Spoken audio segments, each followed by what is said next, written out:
Masquerade muri Zimbabwe, welcome to our channels in Confessions and Deep Secrets.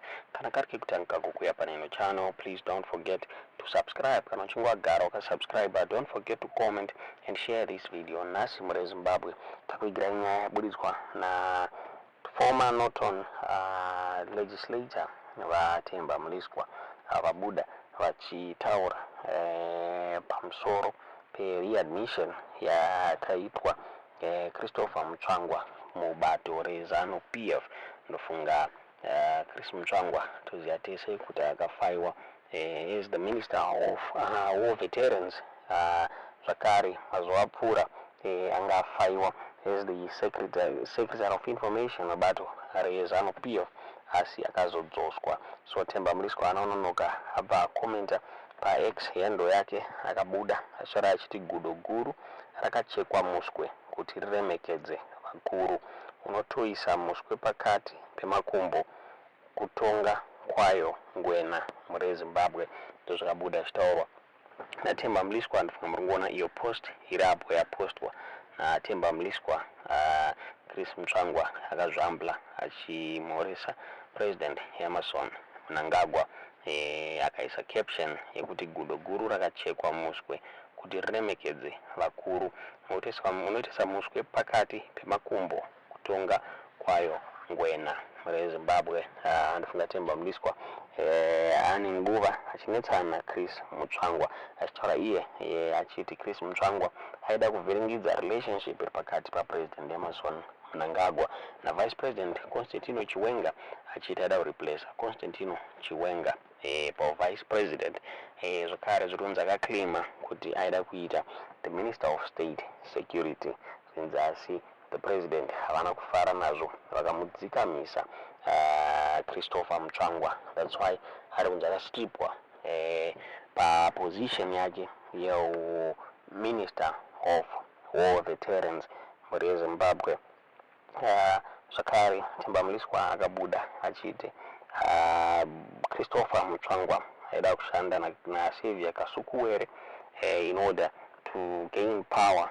He is power hungry muri Zimbabwe. Tisingazoti nyaya chokwadi ere kana kuti asi ndo nyaya yakabudidzwa naTemba Mliswa right now.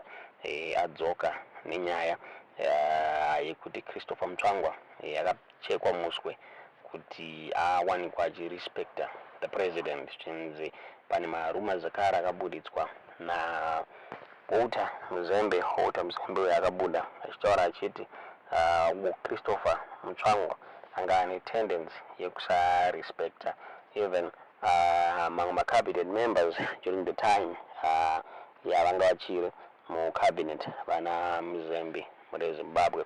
Asi kutaura kwatiri kuita hapasati pabuda proof yekuti Christopher Mutsvangwa akabvisirwei pa this position uye zvakare asati apiwa another position. A lot of people vakafunga kuti yanga iri promotion asi irikuratidza kuti yanga iri demotion according to Temba Mliswa muri Zimbabwe. Tisingazive kuti munoiona sei nyaya iyi muri Zimbabwe.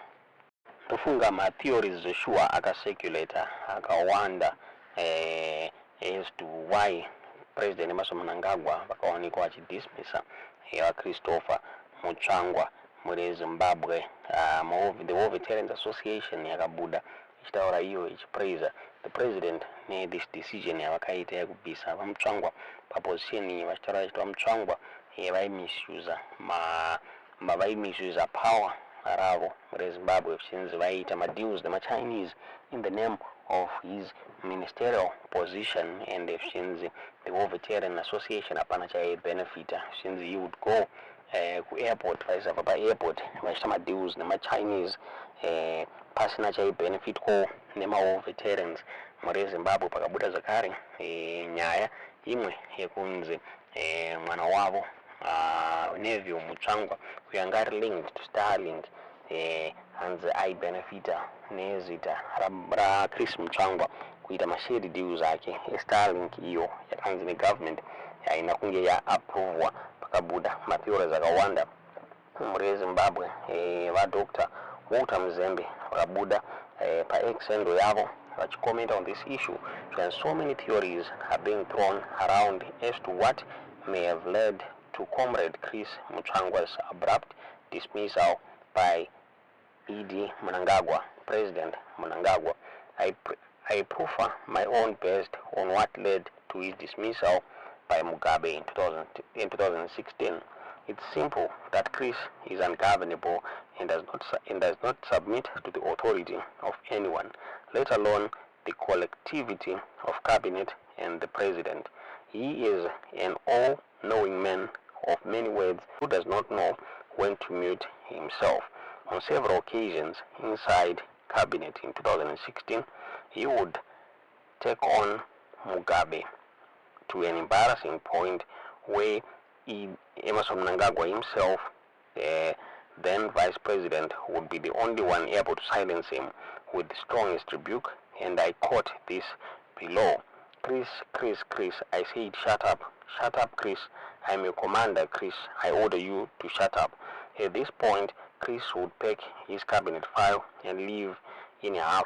Mugabe believed in the superiority of ideas and would allow exhaustive debate on any item, but our brother Chris, knowing it all, would roughshod over everyone, at which point Mugabe would come in to exercise his authority as chairman to restore order and decorum, and the Minister of War Veterans would refuse to recognize that authority. Disagreements were mainly around the agency he seemed to carry over Chinese investments, which would often blind his judgment.